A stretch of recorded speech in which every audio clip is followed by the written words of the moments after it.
everyone, welcome back to another episode of Webtech Tutorial. In today's video, I'm going to show you how to redeem Chipotle gift card online. Keep watching the video till the end and don't forget to subscribe to our channel by hitting that subscribe button. Also press the notification bell so that you'll never miss another upcoming update from us. If you want to redeem your Chipotle gift card online, then open up a web browser first and in the web address bar type in www.chipotle.com and press enter. Make sure to log into your account. Once you are logged in, click on your profile icon located at the upper left hand corner from the main home page. In the pop-up displayed, select Payment Methods. Now click on Add a gift card button and in the pop-up displayed, enter your gift card number which is located on your gift card. Once you enter your gift card number, click on Add Card and soon after you do that, you'll be able to add a gift card as a mode of payment in your Chipotle account. Next time you make an order online,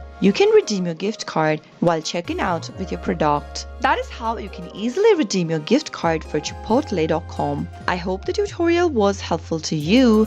If it was, go ahead and give us a thumbs up. I'll soon be back with more tutorial videos like this. Thanks for watching.